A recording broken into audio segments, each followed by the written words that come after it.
가프만 부인의 광야의 샘이라고 하는 아주 짧은 이야기가 있습니다.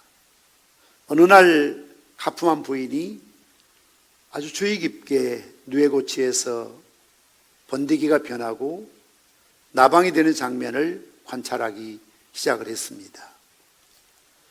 누에고치를 보니까 처음에는 아주 바늘구멍 많은 작은 구멍이 뚫리기 시작했습니다. 그리고 그 작고 협착한 구멍을 뚫고 또 넓히면서 거의 하루 종일 나방이 되어 나르기까지 수고하는 것을 유심히 관찰하게 되는 것이죠. 결국 머리가 나오고 그리고 몸이 나오고 나방이 되어서 하늘을 날아가는 모습을 바라보게 되었습니다. 이것을 지켜본 가프만 부인이 아주 고성스럽게 나오는구나.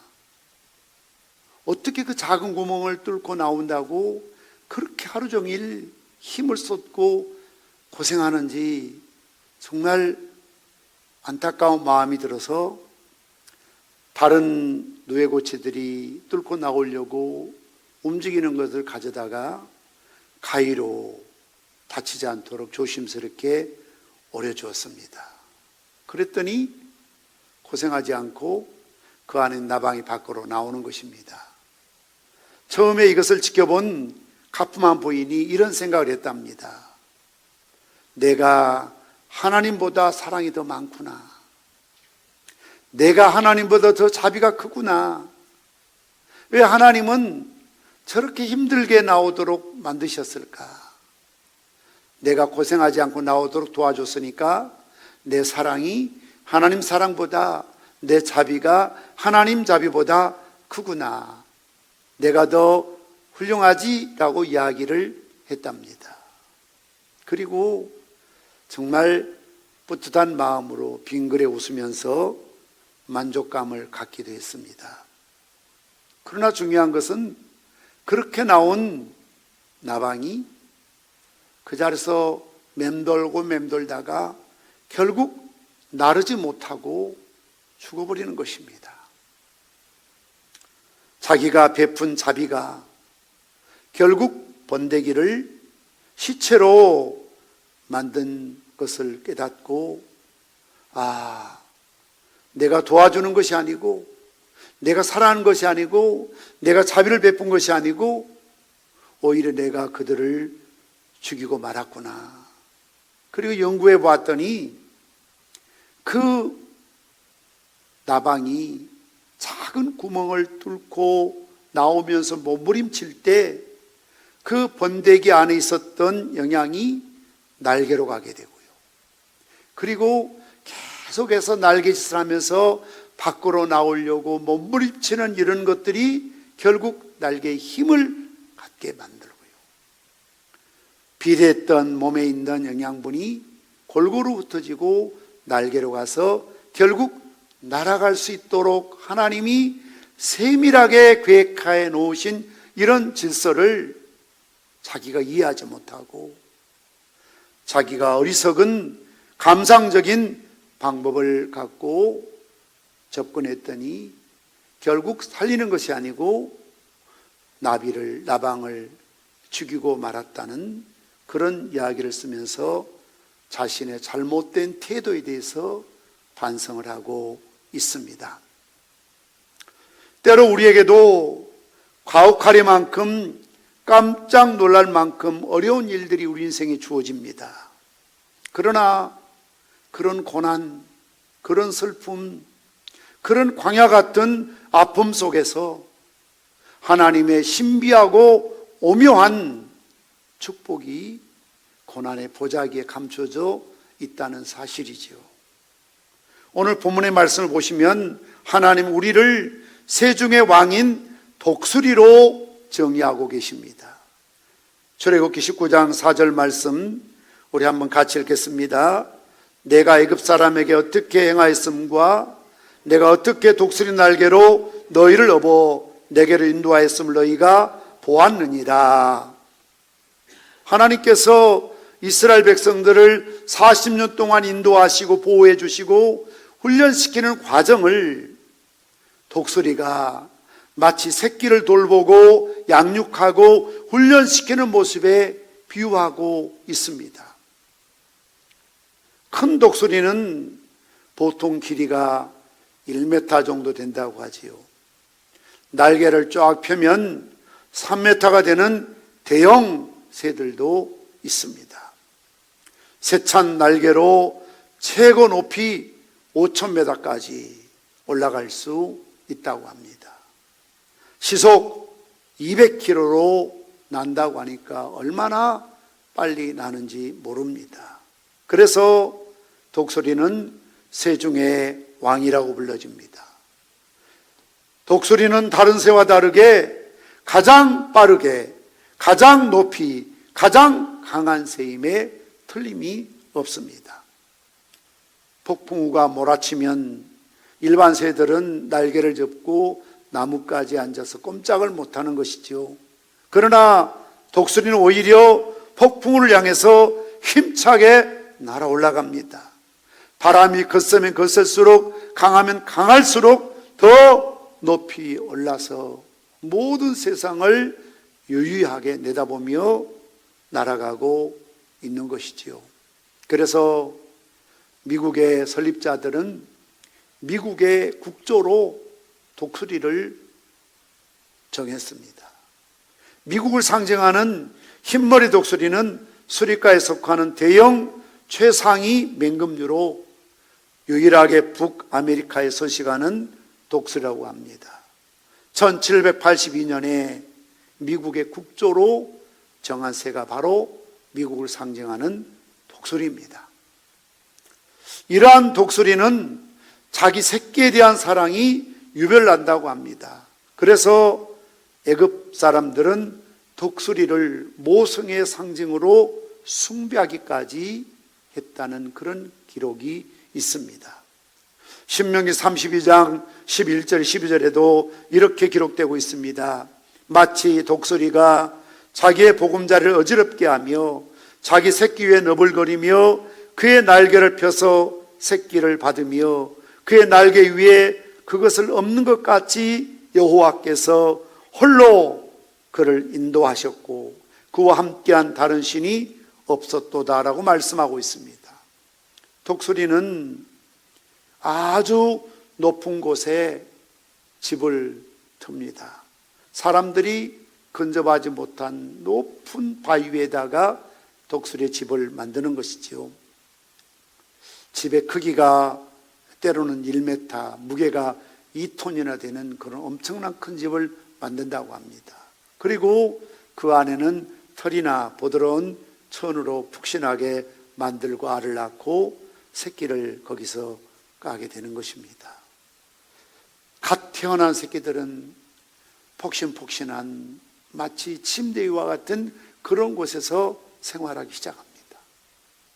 그러나 일정한 시간이 지나고 독수리가 이제 좀 크고 털이 나기 시작하면 어미 독수리가 날개짓을 하고 부리로 발로 그 안에 있는 폭신한 모든 것들을 다 치워버린다고 합니다. 그러니 가시가 나뭇가지가 독수리 새끼들의 몸을 찌르는 것이죠. 더 이상 앉아 있을 수가 없습니다. 더 이상 폭신하게 잠을 잘 수가 없습니다. 계속해서 몸을 찔러대니까 앉을 수가 없어서 날개짓을 하면서 계속해서 퍼덕이며 또 퍼덕이는 것이죠. 마치 나방이 고치 속에서 밖에 나올 때 그 두꺼운 고치를 뚫고 나오기까지 하루 종일 몸부림치는 것처럼 그렇게야만 날개가 힘을 얻고 몸이 균형 있게 발달되어서 나를 수 있는 것처럼 독수리 새끼들도 어릴 적부터 아주 고된 그런 훈련이 주어진다는 것이죠. 그리고 어느 정도 시간이 지나가면 독수리 어미는 날개 위에 새끼를 얹어서 높이 하늘로 올라간다고 합니다. 그리고 하늘에서 땅으로 새끼를 떨어뜨리는 것이지요. 그들이 말을 못하지만 그때 그 새끼가 어떤 마음이 들겠습니까? 우리 엄마가 이상해졌다, 정신 나갔다, 인간도 아니다, 그런 생각이 들지 않겠습니까? 한없이 추락하기 시작합니다. 그러나 떨어지면 죽는다는 것을 아는 새끼들은 떨어지지 않으려고 몸부림치면서 날개짓을 하는데 처음부터 잘 날 수 있는 새는 없습니다. 그대로 두면 땅에 떨어져 바위나 돌에 부딪히면 추락해서 죽고 마는 거죠. 그런 찰나에 이것을 지켜보고 있었던 애미가 새끼를 자기 날개로 사뿐히 어깨에 얹어서 또 올라간다는 거 아닙니까? 그리고 또 하늘 높이 올라가서 또 땅으로 떨어뜨립니다. 그러면 또 죽는다고 난리를 치면서 땅으로 떨어지지요. 이런 훈련을 수십 번 반복하면 결국 독수리 새끼는 스스로 날 수 있는 힘을, 능력을 갖게 된다는 것입니다. 이런 훈련을 통해서 새 중에 가장 강한, 가장 빠른, 가장 높이 올라갈 수 있는 왕이 될 수 있다는 것 아닙니까? 우리가 잘 이해할 수 없는 부분이 많이 있지 않습니까? 처음 요셉을 따라 애굽에 왔던 야곱의 70인 가정은 고센 땅에서 람셋에 거하며 평안하게 잘 살 수가 있었습니다. 그런데 어느 날 이러한 보금자를 어지럽히는 일이 생기지요.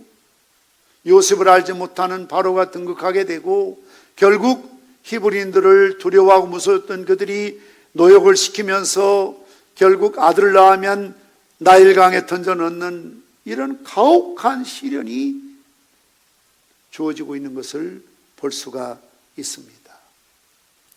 결국 그들을 하나님께서 애굽 땅에서 마치 추락해 죽을 수밖에 없는 새를 어미독수리가 날개 위에 얹혀서 살려내는 것처럼 그들을 구원해냈다라고 본문이 말씀하고 있고, 신명기에서 다시 한번 이것에 대해서 자세하게 설명하고 있는 것을 볼 수가 있습니다. 출애굽했지만 얼마나 죽을 고비를 많이 넘긴 이스라엘 민족들이었습니까? 홍해가 가로막혀서 뒤에는 바로 군대가 추격하지요. 눈앞이 캄캄한 순간이었습니다.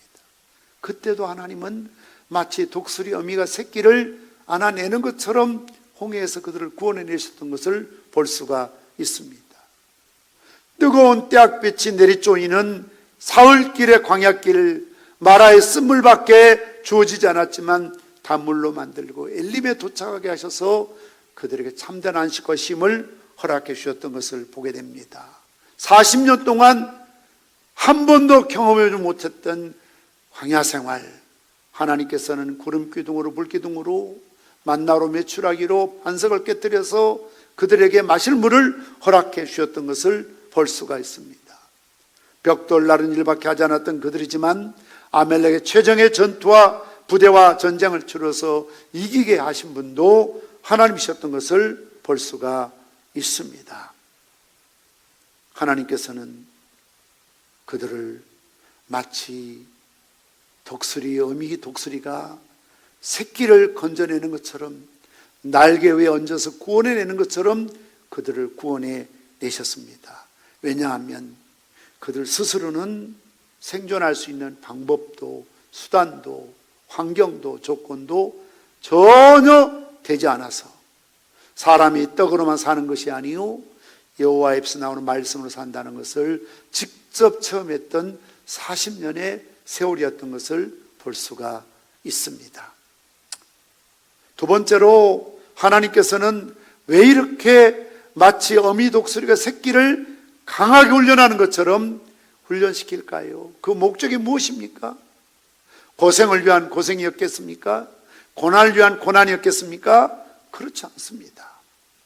오늘 본문의 말씀에서 5절 6절 말씀 보시면 세계가 다 내게 속하였나니 너희가 내 말을 잘 듣고 내 언약을 지키면 너희는 모든 민족 중에서 내 소유가 되겠고 너희가 내게 대하여 제사장 나라가 되며 거룩한 백성이 되리라.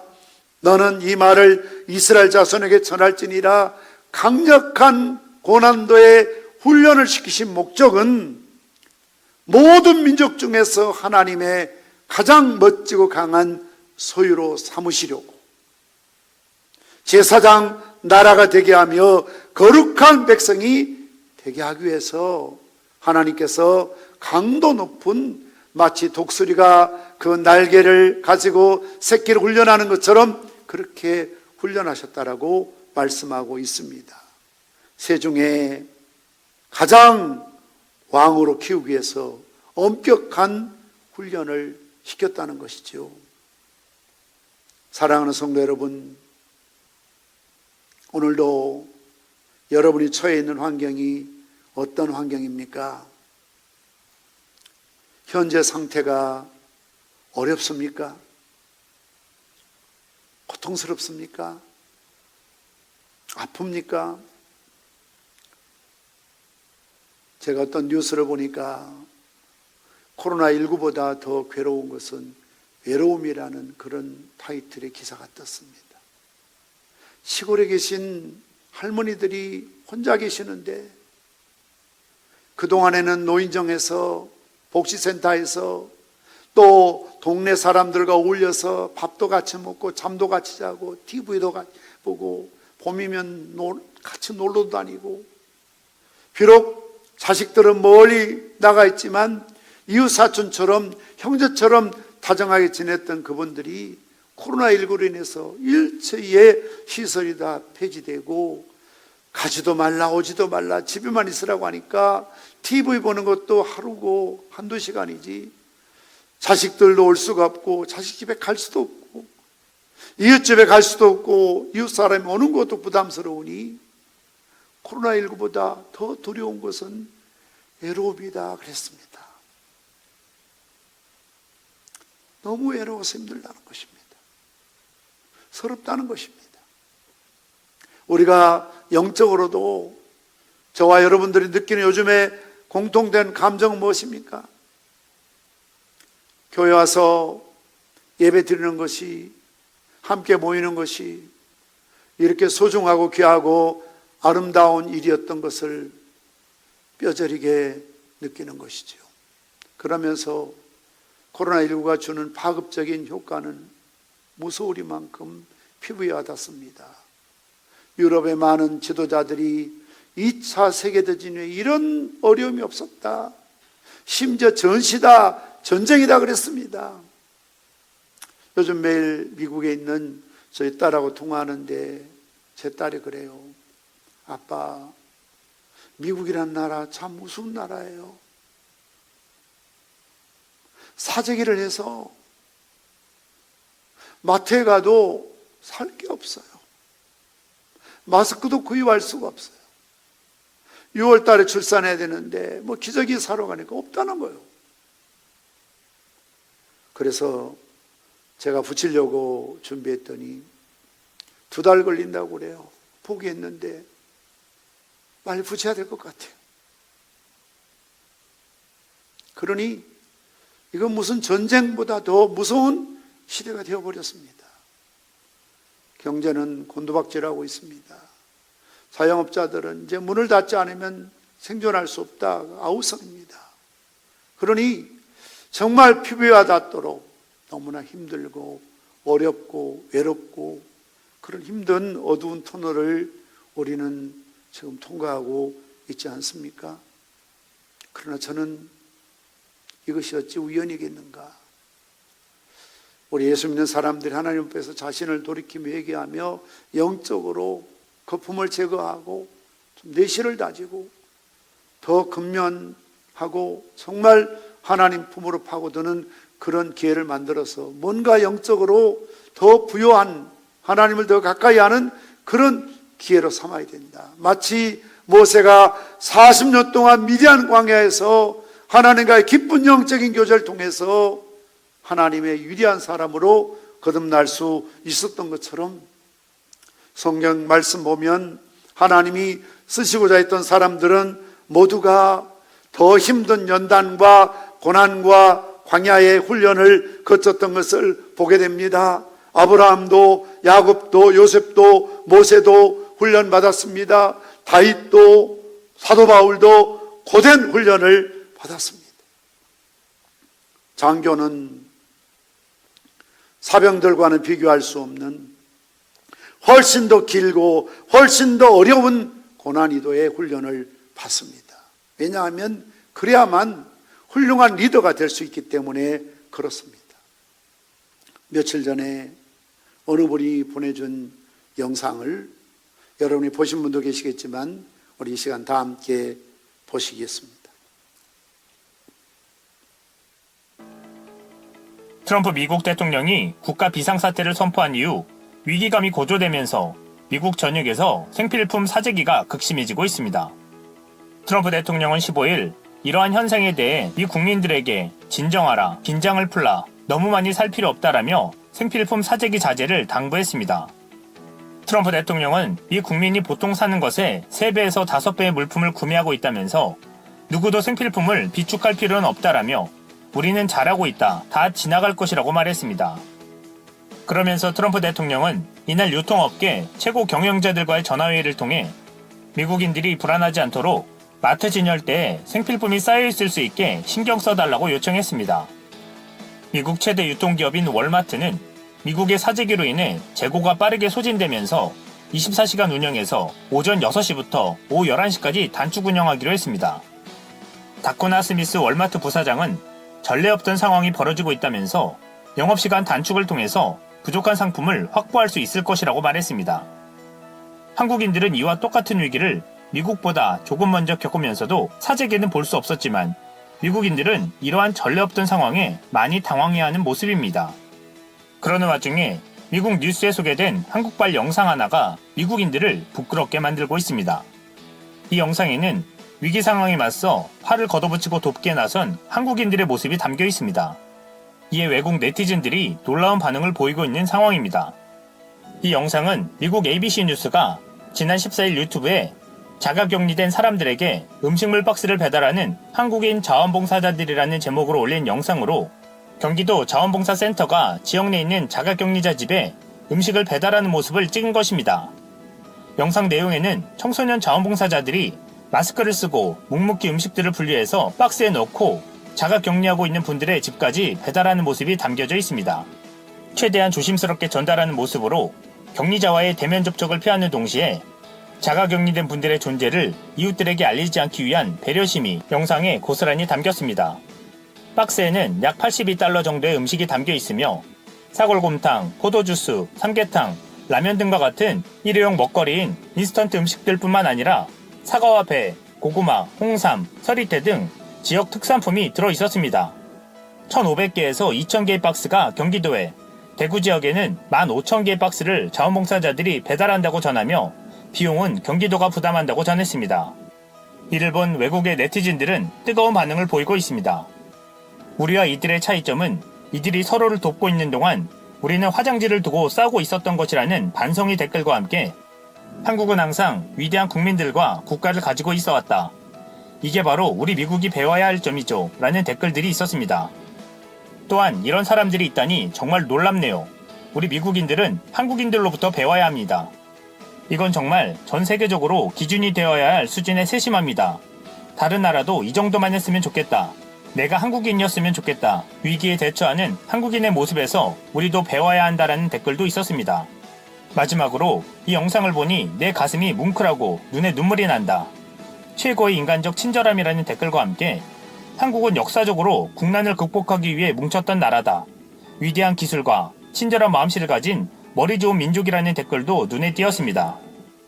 사랑스러운 나라, 바로 우리의 대한민국에 전 세계가 감동하고 있습니다. 네, 물론 다 잘한 건 아니지만 어려운 코로나19를 극복할 수 있었던 것은 많은 자원봉사자들, 그리고 서로 배려하고 돕는 마음들. 저는 저 영상을 보면서 우리 민족이 참 위대한 힘을 갖고 있구나. IMF 금융위기 때에도 세계적으로 이런 유례가 없을 정도로 빨리 졸업을 했고요. 국가가 어려울수록, 나라가 어려울수록, 교회가 어려울수록 서로 협력하고 협조하고 돕는 그런 마음이 어디에서 나왔을까? 그것은 우리 민족은 어느 민족보다 많은 고난을 경험한 민족이기 때문에 그렇습니다. 배고픈 사람이 배고픈 사람의 마음을 알거든. 어려움을 당해본 사람이 어려운 사람의 처지를 알거든. 그래서 우리 민족의 역사가 너무나 때로는 배고프고 어렵고 힘든 그런 과거의 역사 속에서 상부상조하고 서로 돕고 서로 배려하는 그런 마음들, 그런 품성들, 착한 마음씨들이 다 자리 잡고 있었다는 것이죠. 그러니 때로는 고난이 우리에게 유익이 되는 것입니다. 때로는 고난은 축복의 예고편이 되는 것입니다. 우리 개인적으로, 교회적으로, 국가적으로 어려움을 당할 때마다 우리가 잊지 말아야 될 것은 하나님께서 지금 우리나라나 교회나 우리 자신들에게 더 큰 축복을 주시기 위해서, 더 크고 위대한 일을 맡기기 위해서 독수리가 새끼를 훈련하는 것처럼 이렇게 강도 높은 광야에서의 훈련이 지속되고 있구나. 하나님께서 이스라엘 백성들, 히브리 히브리 민족 노예들을 부르신 것은 세계 민족 중에 뛰어난 민족을 소유를 삼으시기 위해서, 그리고 제사장 나라를, 거룩한 백성과 국가를 만들기 위해서 훈련하셨던 것처럼 하나님께서 우리를 부르셔서 때로는 남들이 경험하지 못한 그런 어려움과 위기를 경험하게 하는 것은 하나님의 크고 놀라운 축복의 비밀이 그 속에 감춰 있다는 사실을 믿으시기를 바랍니다. 세 번째로, 하나님께서는 우리를 독수리 날개로 보호하여 주신다는 사실을 강조하고 있습니다. 오늘 4절 말씀 제가 다시 읽어드립니다. 내가 애굽 사람에게 어떻게 행하였음과 내가 어떻게 독수리 날개로 너희를 업어 내게로 인도하였음을 너희가 보았느니라. 앞에 말씀드린 것처럼 독수리가 새끼를 높은 곳에서 떨어뜨렸다가 제대로 날지 못하면 재빠르게 아래로 날아가서 새끼가 다치지 않도록 날개로 사뿐히 받는 것이죠. 훈련을 시키지만 새끼가 죽지 않도록 어미가 보호하는 것입니다. 하나님께서도 믿는 자들이 믿음의 날개를 활짝 펼 수 있게 하기 위해서 연단과 훈련을 시키십니다. 힘들고 어려울 때 하나님을 찾게 하고 기도하게 하시는 것이죠. 기쁘고 즐거울 때 하나님께 감사하고 찬송을 하게 하시는 것입니다. 그러나 혹시 우리의 믿음의 날개를 펴지 못한다 할지라도, 찬송과 기도를 하지 못한다 할지라도 다치지 않도록 사랑과 위로로 공유를 베풀어 주시는 하나님이라는 사실을 강조하고 있습니다. 사실 우리가 성경을 보아하는 것처럼 이스라엘 백성들이 이런 하나님의 사랑에 제대로 반응한 적이 별로 없잖아요. 그들은 툭하면 불평했습니다. 원망했습니다. 지도자를 탓했습니다. 차라리 애굽으로 돌아가자고 그랬습니다. 40주야를 정탐했던 그들을 보고는 너무나 부정적이었습니다. 그래서 오죽하면 하나님께서 한때는 이들을 지면에서 쓸어버리자라고 말할 만큼 그들은 원망하기를 좋아했고 불평하기를 좋아했던 민족들이었지요. 그럼에도 불구하고 하나님은 그들을 진멸하지 않으셨지요. 그들의 믿음의 날개를 펴지 못할 때 땅에 떨어져 추락하도록 내버려 두거나 구경하시는 분이 아니시고, 어미 독수리가 날개로 떨어지는 새끼를 사뿐히 받아 올리는 것처럼, 마치 제자들이 예수님이 기도에 전혀 미치지 못했지만 그러나 그들을 끝까지 사랑하시고 끝까지 보호하시고 약속된 성령을 보내심으로 위대한 지도자로 세우셨던 것처럼 우리가 때로는 믿음의 날개를 펴지 못할 때가 있습니다. 하나님의 기대에 부응하지 못할 때가 있습니다.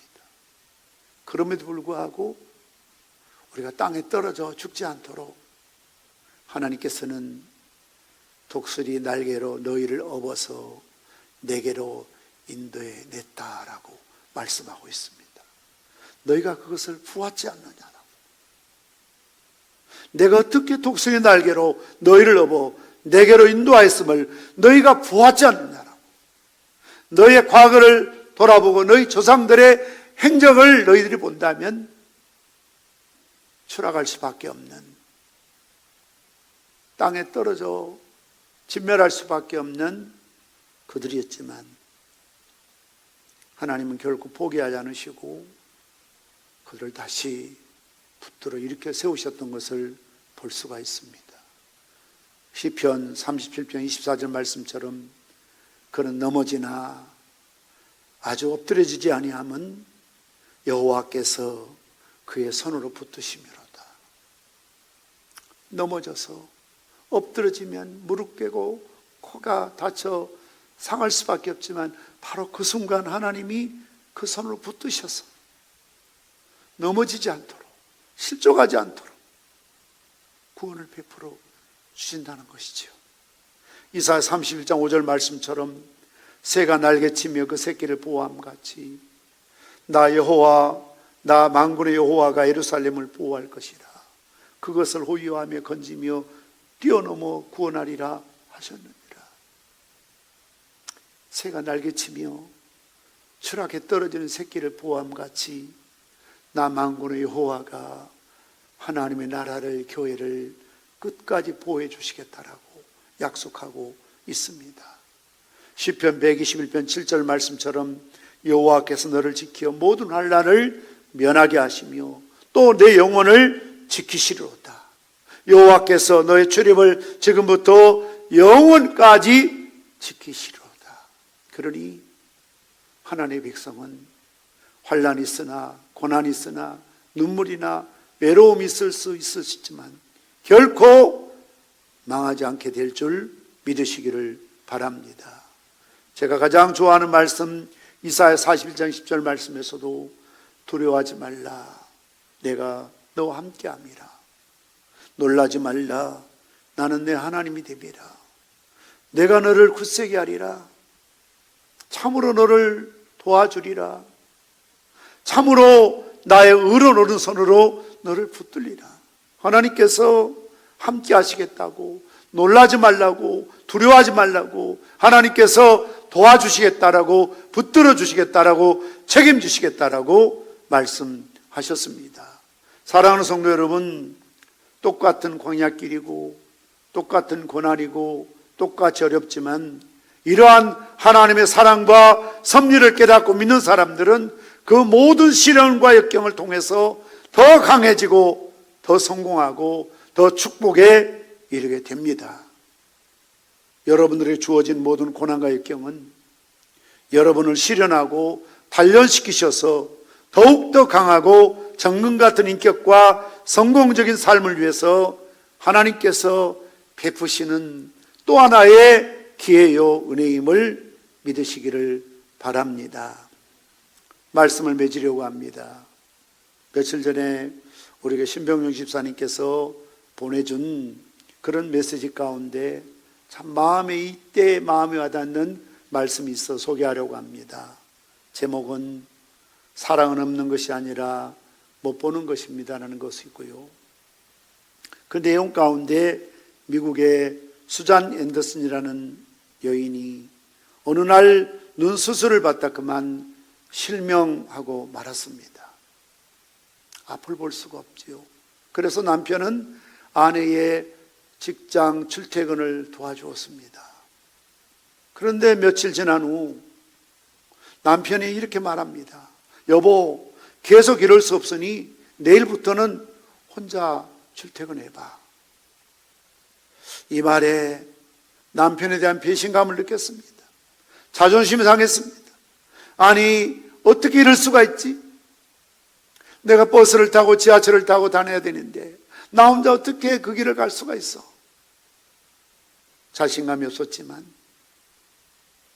자존심이 상해서 알았다고 말하고 그 다음 날부터 혼자 하얀 지팡이를 더듬거리며 짚으면서 평소에 늘 익숙했던 버스 정류장에 갔습니다. 그리고 어렵게 버스를 탔습니다. 서러워서 눈물이 나서 견딜 수가 없었습니다. 그러나 이를 악물고 독한 마음을 품고 내 스스로 일어서야지 하는 그런 마음을 갖고 버스를 타고 직장 출퇴근하고 또 지하철을 타고 출퇴근하고 익숙해졌던 어느 날입니다. 그날도 역시 가던 버스에 딱 타오를 때 평상시 늘 익숙한 기사분이 그런 말 하는 겁니다. 부인은 참 좋으시겠습니다. 좋은 남편을 두셔서요. 이 말을 들으니까 막 화가 나는 거예요. 아니, 우리 남편이 좋긴 뭐가 좋아. 앞도 못 보는 부인을 나를 혼자 출퇴근하라고 내미는 냉정한 인간, 인간도 아니지, 막 이런 생각이 들어서 막 화가 났어요. 그런데 뒷말을 그 여인을 울게 만들었습니다. 어떻게 매일같이 한결같이 늘 부인 뒤에 따라와서 부인이 자리 잡고 앉으면 저 뒷자리에 앉아서 같이 출근하고 같이 퇴근하고, 출근할 때도 부인 모르게 차에 올라서 혹시라도 넘어질까 다칠까 위험한 일이 없을까 길을 잃을까 동행하고, 퇴근할 때도 부인 모르게 미리 가서 부인의 동선을 하니까 같이 지하철 멀리 타고 또 같이 버스 타고 내리고 가는 것을 남편이 계속 지켜보고 있었다는 거죠. 눈이 멀어서 부인은 볼 수 없었지만 기사 아저씨는 늘 보는 거 아니에요. 오늘도 부인의 뒤를 따라와서 차를 타고 뒷좌석에 앉아있구나, 같이 내리는구나, 같이 집으로 가는구나. 남편은 전혀 부인 모르게 뒤에서 그렇게 참 그림자처럼 부인의 뒤를 따라다녀 스스로 생활할 수 있도록, 출근할 수 있도록, 길을 잃지 않도록 그렇게 돕고 있었다는 것이죠. 이런 사실을 아는 운전기사가 부인은 참 좋으시겠어요. 그렇게 좋은 남편을 만났으니 얼마나 좋으시겠어요. 매일같이 하루도 빠짐없이 항상 부인의 뒤를 그림자처럼 따라다니는 그 모습이 너무너무 참 부럽습니다. 부인은 저런 멋지고 훌륭한 남편을 주셔서 너무너무 좋으시겠습니다. 이 말을 들은 부인은 눈물이 앞을 가려서 내 저 뒷자리에 우리 남편이 앉아 있었구나, 그걸 깨달았다는 것이죠. 우리가 살면서 때로는 넘어지고 때로는 서러워서 눈물이 흘리고 상처와 고독이 있지만 그때마다 나의 등 뒤에 서 계신 예수님이 항상 나와 동행한다는 사실을 믿으시기를 바랍니다. 그래서 결론을 이렇게 짓고 있습니다. 나는 그 사랑을 떠나도 그 사랑은 나를 떠나지 않습니다. 그렇죠. 내가 때로는 주님의 사랑을 떠날 수가 있어요. 그러나 주님의 사랑은 결코 세상 끝날까지 우리를 떠나지 않습니다. 너희를 고아처럼 버리지 않는다라고 약속하셨거든요. 그래서 사랑이 없는 것이 아니라 사랑을 보지 못하는 것이라고 말하고 있습니다. 어떤 분들은 교회 와서 그런 이야기 합니다. 사랑이 없다. 이 교회는 사랑이 없다. 사랑이 없는 게 아니죠. 사랑을 보지 못하는 것이죠. 앞에 동영상 보신 것처럼 자기 살기도 바쁘고 힘들지만 그러나 오늘도 이 세상을 얼마나 따뜻하게 하는 많은 숨은 손길들이 있는지 모릅니다. 우리가 그것을 보지 못할 뿐이죠. 사랑이 없는 게 아니죠. 못 보니까 사랑이 없다고 하는 것이죠. 오늘도 하나님의 사랑을 우리가 못 보기 때문에 하나님 우리를 사랑하시는가 의심할 때가 있습니다. 원망할 때가 있습니다. 왜 나를 이렇게 죽도록 내어버려 두실까? 이런 생각이 들 때도 있습니다. 그러나 하나님은 마치 독수리가 새끼가 땅에 떨어 죽지 않도록 날개를 펴서 어금같이 우리를 보호해 주시고 인도해 주시고 그의 품에 안으셔서 항상 나의 등 뒤에서 우리를 돕고 계시는 주님이심을 믿으시기를 바랍니다. 성가단 앞으로 나오시기 바랍니다.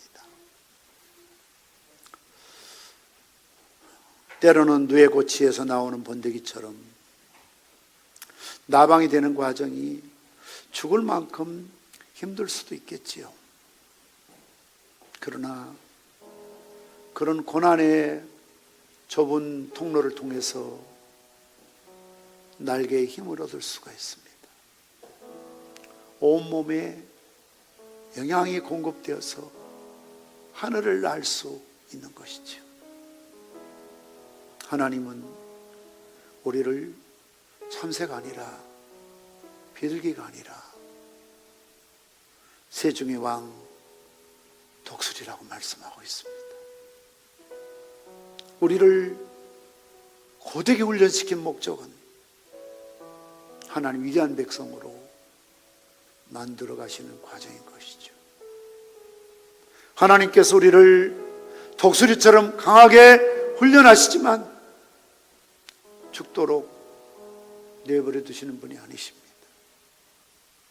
망하도록 내팽개치는 분이 아니십니다. 때로는 넘어지고 서러워 눈물이 날 때가 있고 상처와 고독이 있지만 그때마다 나의 등 뒤에서 나를 도우고 계시는 분. 나는 그 사랑을 떠나도 그 사랑은 한순간도 나를 떠난 적이 없습니다. 사랑이 없는 것이 아니라 사랑을 보지 못하기 때문에 그렇습니다. 이 시간 나의 등 뒤에서 찬양하심이 오늘 주신 말씀을 가슴에 품고 오늘도 한순간도 나를 떠나지 않고 나의 등 뒤에서 나를 도우시는 주님을 볼 수 있게 해달라고, 사랑을 체험하고 느낄 수 있게 해달라고, 이런 고난이 내게 왜 유익인지를 깨달을 수 있게 해달라고, 그래서 더 강하고 더 멋지고 아름다운 믿음의 거장들이 되게 해달라고 결단하며 기도하는 시간을 갖도록 하시겠습니다.